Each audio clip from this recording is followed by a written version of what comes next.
This episode of Archispeak is brought to you by our friends at Arcat. You have heard us talk about Arcat in our podcasts by now.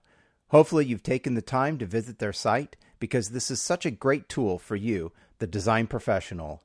For this episode, I want to tell you about something new that Arcat has launched. It's called Charrette. This is another great free service from Arcat for you to take advantage of. Create a project, assign tasks, share and collaborate with colleagues and clients in real time. You can use it as a tool to just simply promote your firm for the world to see. At a minimum, this is free advertising for your firm. Simply put up photos and create a portfolio for people to browse. We helped Arcat during the beta test, and we think it's pretty slick. In addition to all the other features we've talked about that Arcat offers, this is another awesome free service from Arcat. Make sure you go check it out. You've got nothing to lose, so go over to arcat.com and click on the project login link right on the top of the homepage.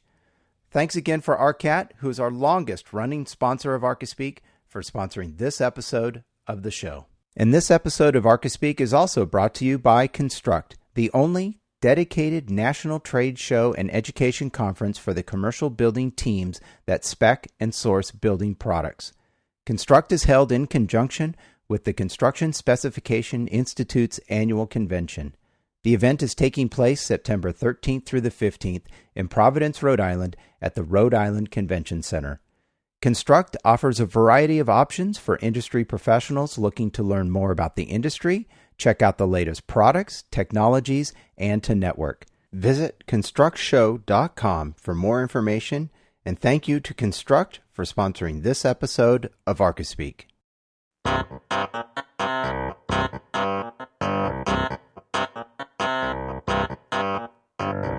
Welcome to Archispeak, the podcast that talks about what it's like to work in the profession of architecture.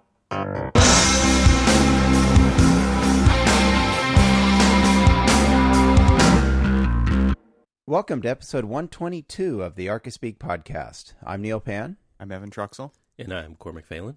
Today on this episode, I kind of wanted to talk about, well, let me tell you a little story, and then we'll tell you what I wanted to talk about. Oh, story Tell us time. a story, Uncle Cormac. I like that.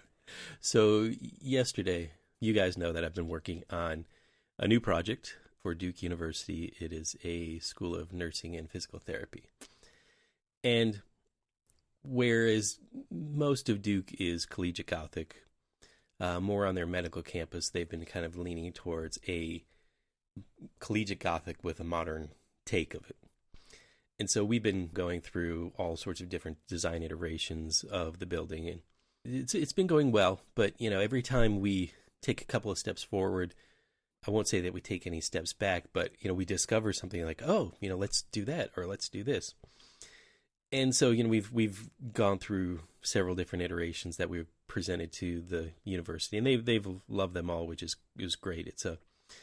It's actually a really fun process. So yesterday we were on the phone with some of the major players there, and we were kind of priming them for some of the things that you've seen before.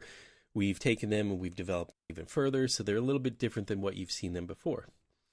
And what was great about it is that how the conversation started was my boss had said to our clients, he's like, well, to quote Corbusier, architecture is a patient search. Now, the real quote really is actually creation is a patient search, but in the context of what we were talking about, I thought it was just, amazing. I'm sitting there jotting it down. And I think what he was trying to get at is that we got to go through all of these different processes. We've got to keep drawing, keep designing, keep stretching, keep researching and all this other stuff, but it takes a long time. We've talked about this in the past on numerous occasions when, people come up to you and say, hey, Cormac, what are you working on? Oh, such and such a building. A year later, they come up Still? And they ask it. You say the same thing and they're like, wait, same? And so to go back to that Corb quote is architecture is a patient search. And so yeah. I kind of wanted to talk about patience in architecture and how we, how it takes, such a really long time sometimes to get to the right solution. And how do we all deal with, like, that patient search and things like that? So I just wanted to kind of open it up. It's funny because this totally brings up like a bunch of quotes to my mind also when I hear that, because I mean, and it's not just for architecture. I think that, I mean, I we've talked about inspiration before when it comes to this. We've talked about, I mean, the term that I think of is design as a struggle. Yeah. Because it's very much so for me. I mean, I don't think it's like that for everybody. I think there are, and maybe there's even just times where your intuitive first response is the best one, but you don't really know it until you test a bunch of other crappy ideas. And so I totally get where your guys are coming from, because it is. And I think most people who have not been through the process, and especially if you show them something that looks even like halfway polished, that it looks done. And so they think that it's a lot faster than it actually is, or they don't see all the time that you spend behind the scenes working on it. And so when you show them a milestone in the process, it's kind of easy to assume that it just got there real fast, and it's not necessarily the case. Well, it's amazing is so, and we'll put it in the show notes. Maybe it'll be the photo for the day, for the episode. But, and I took a picture of my desk just in its current state right now. And there's like stacks and stacks of paper, and stacks and, like rolls and rolls of trace and everything else there's so much that I've gone through, whether it's a composition of windows, how those bays like lay out along the column line, does it look too rigid? Does it look too regular? And how deep should I set the windows and all these other things, all these different studies, just so I decisions. Could, so many decisions, just so I could get maybe how is the shadow going to look as it passes over the building? Am I going to get these deep, rich relief between different surfaces, or is it going to just look flat? All these different studies, SketchUp models, physical models, all of these other things. And I just think that all of these are these tools for this patient search, that it's almost it seems formulaic, but it really is just kind of this really fun kind of rush towards process. Process. I think one of the challenges that I had when I was a sole proprietor was that exact same process is oftentimes hard to justify your fee, right? Because you sit down with a client and you show them this design and they go, wow, okay, that's great, because you've spent all this time looking at multiple options and sketching different variations and doing all of that other work that it takes to go through the process. And then you present them, as you mentioned earlier, Evan, the final, and it's like, oh, it's done. Wow. Look, that didn't take you any time at all, right? Yes. I mean, it just popped out like that. Yeah. And it's like, no, actually, there's a pile of sketches back on my desk that they don't see. And one of the things I used to do sometimes was to take smaller milestones of that process with me and kind of walk the client through that process. Like, hey, I explored this idea, then we moved to this. That wasn't working, so did that to try and achieve the goal of what they wanted, and then maybe kind of walk them through that process a little bit so that they understood there were multiple variations looked at and studied, so that when you're in that meeting, you don't have well, did you look at, yeah, I did look at that. It doesn't work. Yeah. And here's why. Yeah. So, well, one of the interesting things is, to kind of make this, so when you were a sole proprietor, and a lot of times you're bouncing the ideas off of yourself. Sure. Maybe, you're talking to your wife, or, hey, kid, come over here, look at this. But most of the time you're really just kind of bouncing it off yourself. And you may think, well, I like this, or it feels right to me, but you're not sure. So you're bouncing it off of the client once you get there, and you go through that process. On this particular one, we've got a lot of people that are involved with the project. And one of the things is like if I'm coming up with an idea and they're like, oh, I really like that idea, but well, what if we were to do that over here? Can you show me what that looks like? So there's like this process, and that was kind of what I was more referring to as like 2 steps forward, maybe not necessarily backwards, but it's like 2 steps forwards and maybe 2 steps to the side. Because you're still trying to go forward, but you get stopped with all these other different iterations of things, and that's where that patience really comes into play. Is like you want to look at everything, but then we were joking earlier about my project manager kind of mindset. But I also know that I've got milestones and deadlines of things that I have to be able to produce so that the project can stay online. And sometimes, you get kind of quietly frustrated at the fact that everything are good and nothing that we've talked about is derailing from making this a really good building. And that's kind of like the ultimate goal, right? Is to make a nice, successful building that everybody's going to appreciate and enjoy. It's going to be good for the user group, and then it's going to like actually be right for the place. But then you're also like, but we really have to like get DDs out in, let's say, a month or something like that. And just you're fighting some of your internal kind of scheduling. In my mind, I'm fighting my internal scheduling of like, how far do I keep pushing things when I still have to actually produce things? And it's kind of that struggle with that, or that patience with that, of like trying to get things done.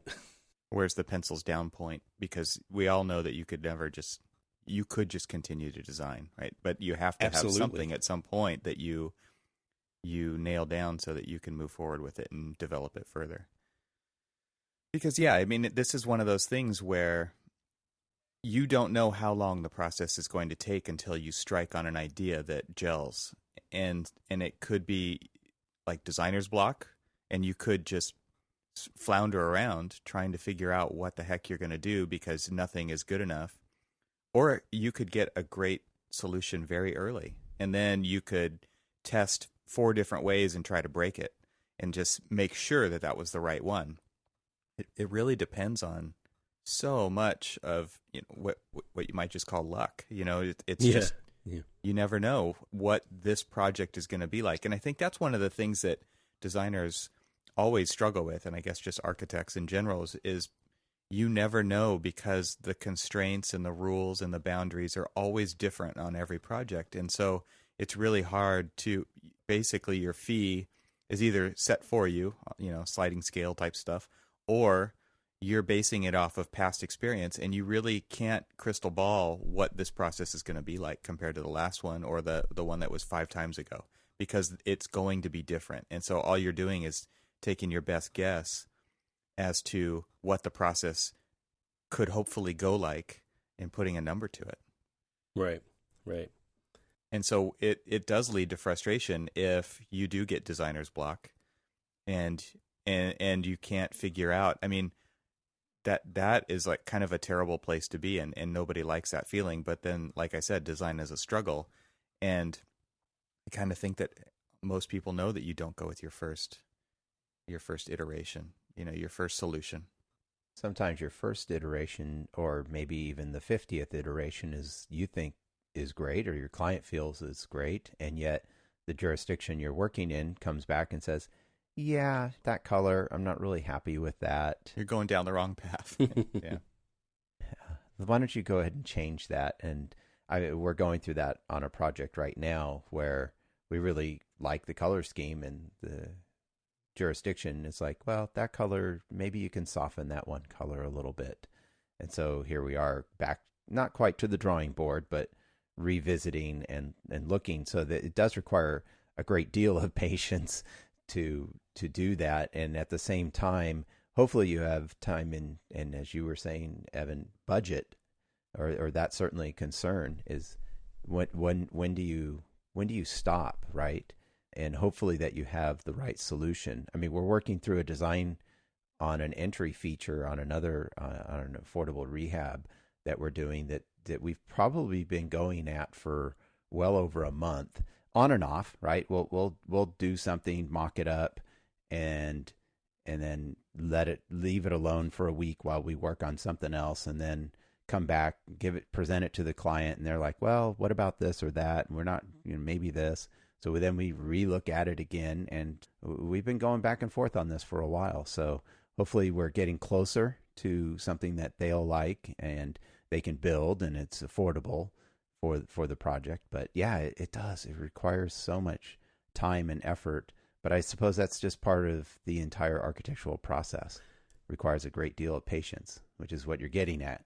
We're all kind of educated to understand and trust that process, even though it can lead you astray sometimes, right? It's not like a blind trust, but you have some reassurances that you've done this before and you know that it works out in the end.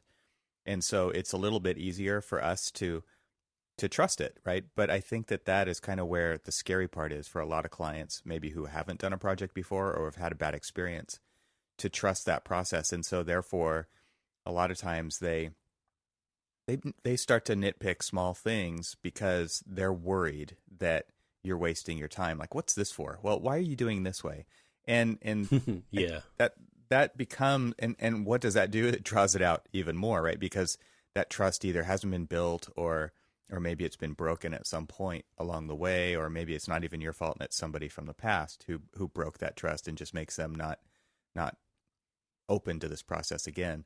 And so it's hard, but you have to communicate your way through it, right? That's one of those things where it's you have to reassure them that you do have the experience to pull this off, and you do know that it's a process. And I guess that's just a really tough balancing act. And so like when you're saying have patience, I really think of the word balance through this whole thing, because you have to balance expectations, you have to balance all kinds of things when it comes to actually making this process work for everybody.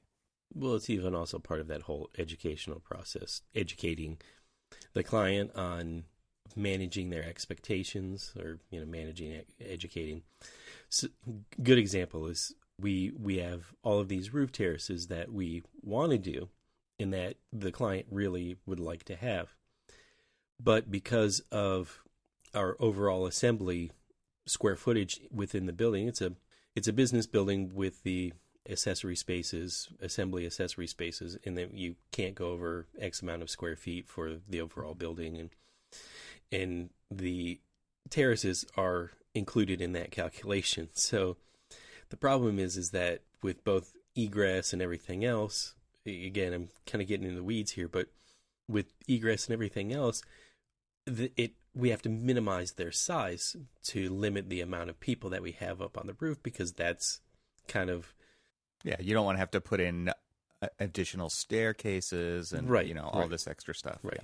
Yeah. Once we went to it being a 5-story building rather than a 4-story building, a lot of things changed.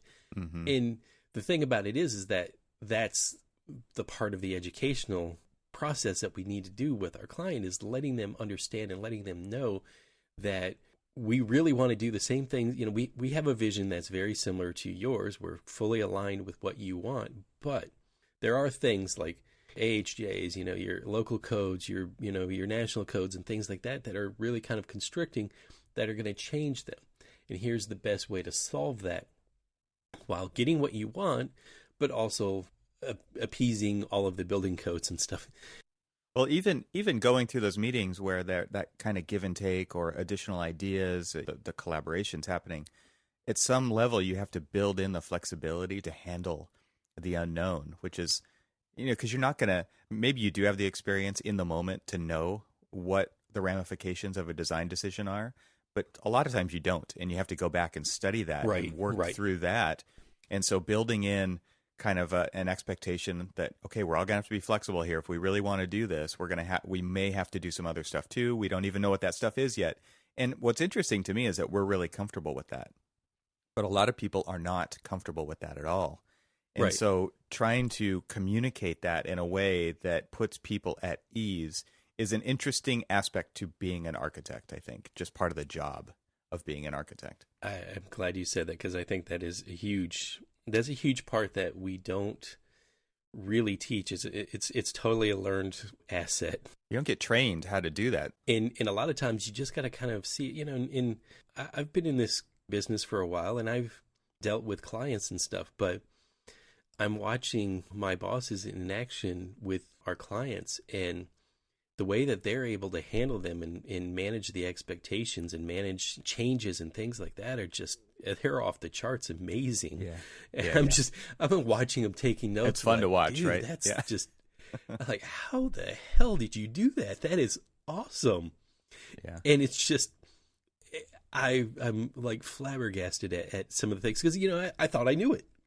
I thought I knew how to deal with and manage it. And to be able, there's just some creative nuancing that is just amazing that even I don't have and I'm learning. But so that's actually another great thing is just the patience in myself to be able to know that even though I've got plenty of experience and there's some strengths and weaknesses and within my own knowledge base, being open to just watching people who've been doing this for 2 to 3 times as long as I have and how they've become successful throughout their career is equally as valuable of a tool coming away from this project as being able to design and deliver a really good building. Yep. Yeah. It's interesting. That whole learning experience that never stops, if you get exposure to those types of environments or just situations, is a really cool thing to be exposed to, I guess. Yeah. Because even with the way, it's interesting because we've got several different hands that are looking at the design involved with this. Then we've got project managers and we've got project architects and everybody from every different level is involved with this, and everybody wants to and is having a lot of say and buy-in on that. But to manage all of that it's a challenge. Sure. But what's interesting about it is if you're not rigid and sitting here saying, I just can't change this, or we can't change that, you got to do this. If you're really just kind of open and just watch the way other people work, not only is it a valuable tool for management, but it's also a valuable tool for your own personal growth of learning how, because it's interesting to watch other people's specifically design process. Because I have my own kind of way that I design. A lot of it is just trial and error till something feels right, or maybe building off of things, doing research on different, I know what I want to do, but maybe I need to go and look at other examples of it to just kind Designed of by see. Google. Yeah. Downloading a folder full of pictures. It used to be designed by like my multiple shelves of architecture books, but I don't think I've cracked any of those open in a long time. Yeah, Google's much faster. What happens to all of those architecture books when we've just gotten to the point of really not needing them anymore? That's total side. Recycle. Yeah, That's shameful. Yeah. It might be shameful, but at some point in time, really, do you have room for everything? Do you really? I think what happens, Cormac, is when you move, right? Mm-hmm. So you move and you look finally at those things and you go, I haven't looked at one of those in a decade. I am not moving all of those things again. I'll definitely do that to the magazines. In fact, my wife would wish that I would do more on my magazines. Sure. But, I can't see how I would recycle small, medium, large, extra large. Yeah, seriously. Nothing. No, I'm not talking about books. Books are different. Books are a different category here. I'm talking, you mentioned magazines, so I was sticking strictly with Architecture Record or PA or some of those other magazines that we all kept for many years. I've seen, so what I've seen at one point was you kept them all, and then after a while it gets unwieldy. And then it's like, well, in my business, mostly residential, you kept record houses. Okay, I'm just going to keep that one magazine for that year, and I'm gonna toss the rest. And then eventually, it's like, I haven't looked at that in so long that when I move next time, you're starting to pack these things up. It's like, forget it. Nope, they're off to the recycling. Yeah. On that side note, I think that's what happens to them. I don't know. Maybe some of our listeners will tell me different, but I think that's what happens to those books. Now, books are a different category. We keep all our books. I designed my whole dining room to be bookcases on each side, so we have lots and lots of room. Cool. I know that was like total side note there, but it was great because I was talking with one of our principals in the office, and we were talking about what we want to do with the interior of the main lobby space is do some very expressive structural exposed structure. And because this is the School of Physical Therapy, we were talking about how we could do more like expressive joinery, or even kind of a transition from like a steel to wood to steel kind of intersections of, and we kept looking at like our hands and stuff like that. And he turned around and he kind of pulled out Gray's Anatomy, and which is great that an architect has Gray's Anatomy in his library. Totally. Because, that's cool. you know, and he was just like, you know, look at this. Because I was drawing a knee joint, actually. And I was... Because you draw bones. Yes. Because I draw bones. In fact, what's interesting is, you know, I don't know if he thought it was interesting, but other people thought it was interesting that I could, from memory, almost perfectly draw a skeleton. Like all of the different bones and connections. And that's a little creepy, Cormac. Well, that's just how, I mean, one of the exercises that we used to do in school in art class was to draw the human anatomy, but more it was we used to draw the human figure as bones or as a muscular system. Okay. And so drawing it that way gets to see kind of like the underlayers of things, and then understanding what the skeletal system looks like and does tends to translate to more realistic, or at least a more of an understanding of what the human body can do when you're drawing the human body. And sure, that was kind of the exercise. But me being me, I took to it a little bit, probably a little stronger than most, and it said, "Ooh, I'm going to draw skeletons all the time," and I love it. Or I'm gonna draw some dude walking around with no skin. I love that you guys were. I mean, as soon as you said that this is what the building was about, what it was for, and you started talking about, I knew you were going to go to joints and stuff, and I just thought that was so cool. And I think you should come work in California. Well, then there you go. So what's great about it is, so, you know, I started drawing it and stuff, and he, like, you know, says, whips out Gray's Anatomy, and you know, he's like showing me things, and so I'm like relating what my connection details to, like, say, a knee joint, or, you know, the wrist, and things like that. And I just thought that, you know, this is such a great part of the process. Now, it took me a while, because going through like all the exterior skin iterations and things like that, this really was part of it. But I think I had to go through all of those iterations to really kind of understand what I wanted to do in this one particular part of the interior, and how that relates to a lot of the expression that we're doing on the exterior, to then translate to, like, how does the vestibule engage in this lobby space, and then how, once you start coming into the lobby space, the procession of what you see, but then what does each of those connections mean, and things like that, you know. So it's kind of the process is that's awesome. So yeah, I love the process, but as you said, do it now. Now do it faster. Yeah, that's the problem. Is you know, it's taken such a long time, and you know, it's funny. It's like you say 2 months. 2 months I've been on this project now, and in 2 months the building has progressed. Both the plan has come around and is looking really good. Some good, strong, clear diagrams. Those diagrams relate both in plan into the elevations and everything else, and so it's a good. The building is much tighter than it was where it was at that point, and that's a long process in itself. But to think that you're almost like, everybody's expecting to have a building like, I just told you about this building yesterday. Why aren't you done? Yeah. You're like, well, it's a simple building. You know, exactly. Yeah. And it's so interesting. So, Cormac, I'm curious, at the very beginning, you started with a quote that your coworker said. How did that go over with the people he was speaking with? It went over well. Okay. Kabuzi who?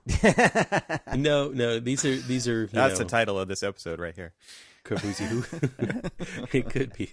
It was. I mean, they have realistic expectations, which is great, because we've talked a lot about, sometimes we have projects where we have clients that have unrealistic expectations, that they expect that you're going to have things done. And I just told it to you yesterday. Why aren't you done today? Kind of thing. And in this particular case, they know we're going to get done. They know we're going to be on schedule. They know that we're going to, do it. But what they want is they want us to do it right. College campuses kind of do get the process because it's not their first rodeo, right? It is such a good feeling, too, because I have, my history with K through 12, and it's just that's not K through 12. Right. K through 12 is... We got to get it done this summer. It's like, just give me whatever. Yeah. I know exactly what you're talking about because I just went to a meeting and it was just like, give us this thing. Like there isn't a rush because it's next year is what they're thinking. We'll build this next year. No rush. But it's give me the simplest, cheapest thing, make it, I'll galvanize this and that. And I mean, it is what it is, but still that's kind of the typical K-12 mentality, I think, is just give me whatever. Yeah. Right. Solve the problem. It's solve the problem. Give me the cheapest way of doing it. Oh, we need a roof over us. Okay. Cheap flat roof or cheap standing seam metal roof or cheap this with painted concrete block and this and that. And then you look at it and you're like, oh. Well, the interesting thing about that is you kind of can expect those constraints. And so then you kind of take it upon yourself. Well, what can I do with that to still make it a meaningful thing or to make it work even better or to give them more than they expect? And I think those are never the constraints when you're in school. And so that's a kind of a harsh reality of different types of work. But you still kind of have to take that and see how far you can push it and how fast you can do it. So there may not be constraints in school, but I think the biggest constraint in any school experience is time. Managing your time. Yeah. Right? Because you're working on a quarter or a semester system and you have to do this project and you're doing 4 or 5 other classes at the same time and there's only so much time. So I think that's your ultimate constraint. But typically they're not really expecting things to be fully cooked. No, probably. No, of course. They're really just expecting, that it's more of like, give me the pie in the sky idea. What's this big idea? Develop that big idea and then just kind of articulate it somehow architecturally. It doesn't have to work. They may not expect it to be fully cooked, but that won't matter during your crit because somebody will pick apart the one thing that you didn't have time to solve or to follow through with, and that'll be the part that they pick on, right? I remember one time and this was third year too, it's like early third year. We got bogged down. We were looking at my design and stuff, and I was going through the crit, and one of the professors said, well, this isn't buildable. First of all, wasn't really sure at that time that anybody could have was thinking on those terms. Was thinking in buildable terms and stuff. But then I got deep into the weeds of proving to him how it was buildable. Oh, nice. And actually, one of the judges of this, Cormac's like, I'm sorry, what did you say? Hold on a minute. Are you challenging me? I was like, let me open up this can. Whoop ass. What was great is that I defended its constructability rather than the design. And at the end of the day, there was a contractor that was also part of the crit because it's called a wood competition. And it was sponsored by Great Southern Woods or something like that. I can't remember the name. The year started with 19. That's a long time ago. And so I was defending this. And at the end, the contractor was just like, just to let you know, it's totally buildable. And that's all he said. And you're like, why did you wait till the end? I was like, well, thanks for interjecting. But what was interesting about it is not one bit of the conversation focused on my design. It was purely about the constructability of this thing and whether or not it could actually work. Because it was this huge cantilever over this rocky cliff that hovered over these waterfalls. And it was awesome. At least I thought. It kind of looked like a bat wing. Go figure. But we did not focus one bit on my design. It was purely on funny? constructability. Yeah. You never know where those reviews are going to go. Yeah. Never. No. But I mean, that was the thing is, so what was actually great, kind of bring it back to like school and stuff, is we have an intern that's been there for the summer, and she's getting ready to go back to start her master's degree program at University of Maryland. And she's been on the project helping us out with interiors and things like that. And actually yesterday she worked on view angles, because here, getting into the weeds of things. One of the things that came out of our discussion with the client yesterday was the mechanical screening. Now, what we did, we decided to kind of pull the parapet up as to be the mechanical screening, because it gave it a little bit of balance and some solidity to the roof and kind of the parapet. But they were worried about cost, and totally understandable worrying about cost. But we went through different iterations of mechanical screen or just high parapet, things like that. So we went through, and this is what's interesting about it, because we had the patience of studying every little bit and piece of this to make sure that we're doing the right solution. We set it up in SketchUp to basically do all of these view angles from different locations. You're going to be approaching this building the first time you see this building. At that point that you see the building, are you going to see the mechanical equipment? From this point, the first time you see the building, are you going to see the mechanical equipment? All the way around, 360-degree view of this thing. Almost pretending that there was no building in the way, or if there's a building in the way, what do you see? And it was so cool that we got her involved with looking at every little aspect of it and understanding from a human perspective of things. And then did you tell her at the end you could just Photoshop it all out anyway? No, I should have told her that. But what was great about it is that teaching her to think about things beyond what we normally teach in school and stuff like that, and really looking at all of these little details, and just the way that this rooftop equipment is designed, the top of the ductwork that's coming out of it, because we got a lot of exposed ductwork, is at 11 feet above the finished roof surface. So it's huge. It's sitting up there pretty high. Yeah. And it's pretty close to the edge of the roof. So yeah. So what are all those angles? Yeah. So what are all those angles? What are we looking at? Right.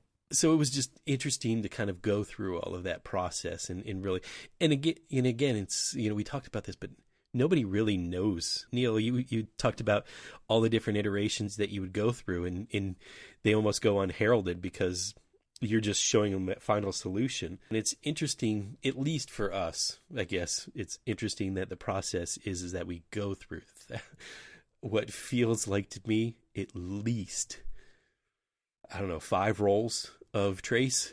Yeah. And that I've gone through so far. And nobody's going to see most of those, right. But they're going to be part of that process, part of that patient searching for the right solution. I think what's kind of cool too at the end to take all that stuff and make it part of a story for the project, at least one for you guys. Yeah. Yeah. Because it's interesting to go back when you're starting a new project and look at how you got to a certain point on a previous project. And the only way to do that is to kind of go back through that process history and see how, all the iterations, because just that final image is a lie of not a lie, but it's the final representation of so much more stuff that will never be seen. Exactly. And again, like I said, it's satisfying for us, but it's just this unheralded massive effort. Yeah. Yep. Yeah, it's cool. Yeah, I think that shouldn't go to waste, and maybe it's part of a education within your office of, here's the process we went through and the different iterations, so that you can expose that lie, as you said, Evan. Yeah. Right? It's not a lie, but you can expose it and say, here's how we got to this final representation of the building. I always felt like those were the most successful presentations in school, because the final pretty picture, what you were talking about, Cormac, a minute ago when you were talking about the intern and how a lot of times when we're working on a project, the project is our world. It is the world. Yeah. Yes. And what's interesting is to put it into a context of it is a part within the whole, which you're having her do, right? So now you're setting it in its actual place. You're looking at it from actual paths, from certain distances away. You've got to look over things, around things, through things to see it. So how does it fit in to the overall fabric and the context of the campus that it's in? And so in school, that's typically not the case.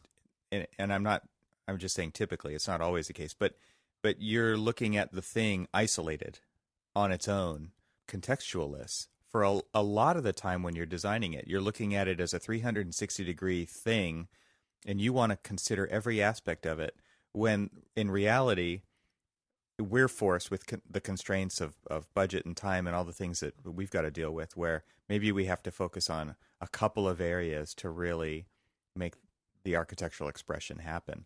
And it's a very different thing, but I guess where I was going to start with this was, I'll go back to where I was going to start with this was, I always felt that the most successful projects that we pinned up on the boards showed the process. Right. It wasn't just the final images, and it had the scans or the trace just pinned right over an area on the final presentation to show that you could explain how you got to the final solution, or the drawings at that level could speak for themselves on a higher level than just the final pretty pictures. And so often firms, I think, struggle with how much of that dirty process do we actually show, and are our clients comfortable with it? A client will come through the office like, clean up, right? Clean up the office. The client's coming, and it's like, why do you want to hide that neat stuff that is the workshop of these ideas and these processes? And why do we only pin up the pretty pictures on the wall? Why do we not pin up these processes? We still struggle with the same things, I guess, that we do in school. When you're putting together those presentation boards, do you just show the final pretty pictures and then it forces you to be there to explain it? Or do you show the whole timeline and pin it all up and leave it there so it can explain itself in a very interesting way for a lot of people, because that's them seeing behind the curtain of what you do.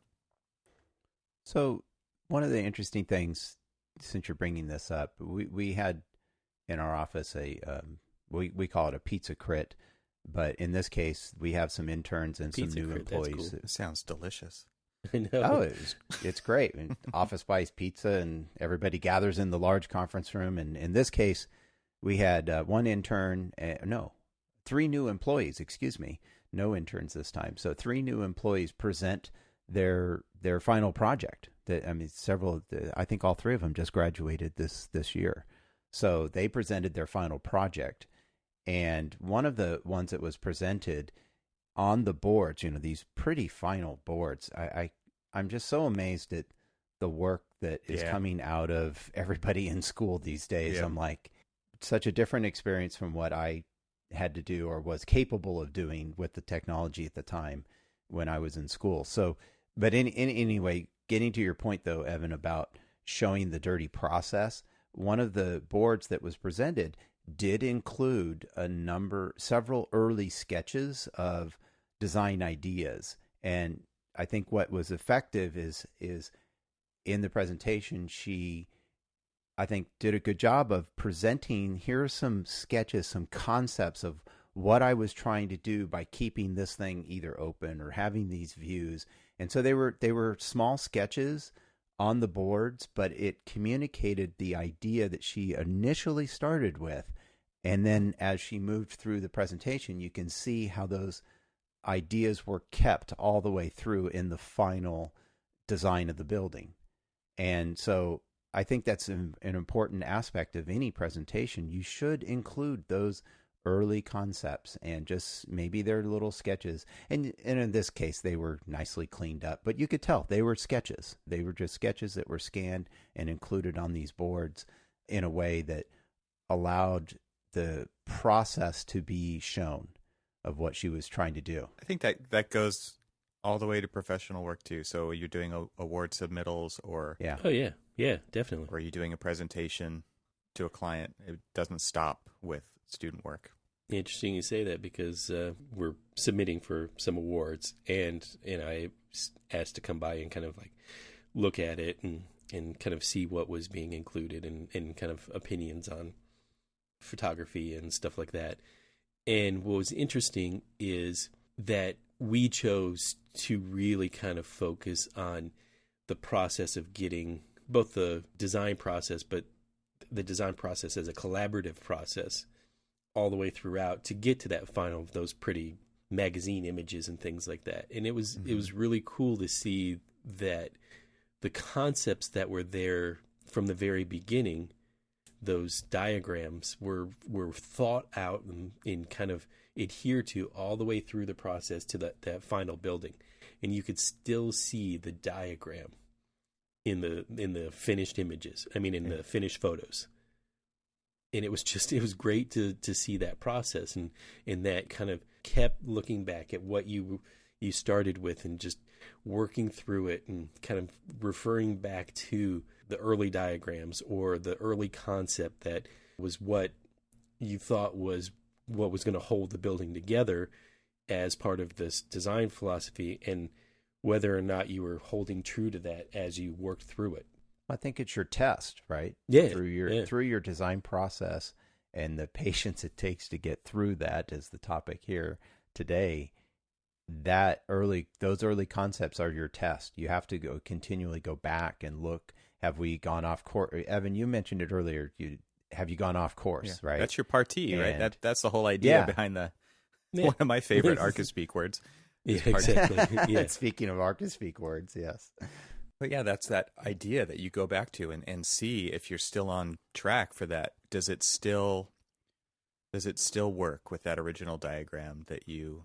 And maybe it does, and maybe it doesn't. And if it doesn't, there's probably reasons why. And so maybe you need to go back and make adjustments to that, and that's okay. But it is kind of neat to see that progression happen, and you can look back and see that original idea and see the common thread through the whole thing. That's a cool thing to be a witness of. Yeah. Well, just as kind of my own final thoughts, because all of this, I know we kind of like went on different tangents of the topic, but I think all of this is kind of like that illustration of our last bit of the conversation, talking about the partie and the concepts and diagrams and stuff like that, show to me that this is it's all about the patience. It's all about process of getting from point A to point B and looking back and looking forward and everything else. And I just thanks for kind of offering in your insight on this, because I think it's extraordinarily valuable to anybody who's getting into this profession to kind of understand that there's going to be times when you're going to get frustrated with all of that. Well, guess what? We do it in the profession too. We get frustrated with the process and on occasions, but sometimes the frustration of the process yields probably better work. Yep. That's why I do say design is a struggle, and I don't mean to say that in a bad way. Right. Absolutely. I kind of feel like if it's not, then something's not right about it. If it comes too easy, why is that? I mean, there are that to me is kind of one of those red flags where it's like, okay, maybe you're just regurgitating something you've already done, or maybe you're regurgitating something somebody else has done. And we talk about this bag of tricks or this kit of parts. Right? I mean, these are kind of bad words in the design world because that you're not innovating something new, or it really got to be like this.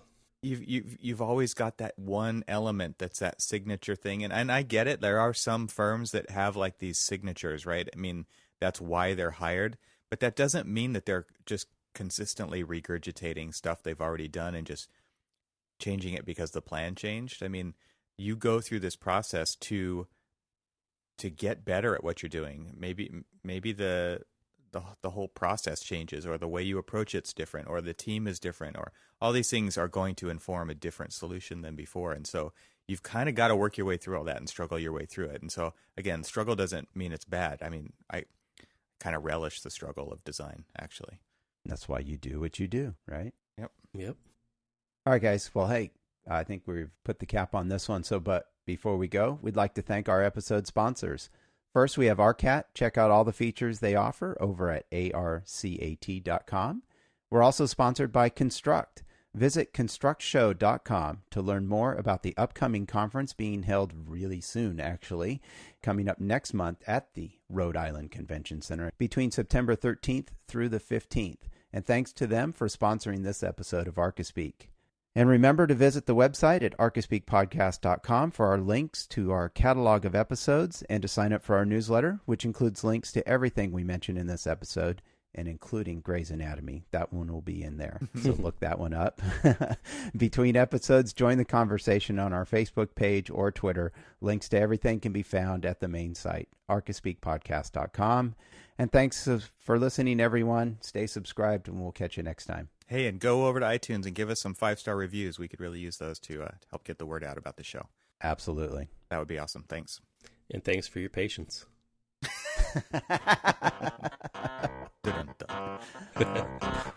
All right, see you guys. Bye. Bye. I joined the choir to sing. They're all competing for some other thing. I joined the choir to sing.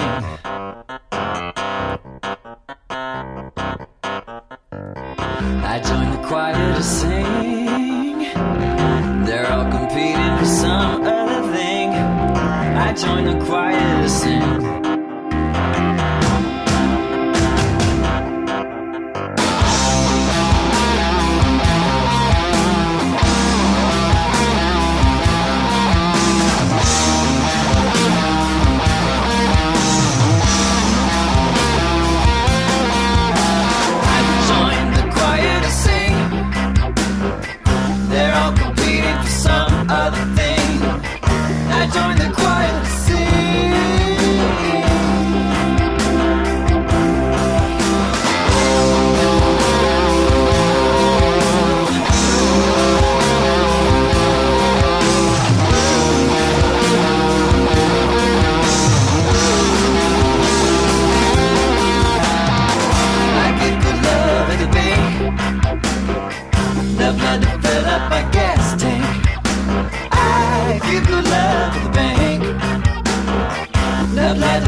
Spend time with folks at home. Now I like it hot and mighty.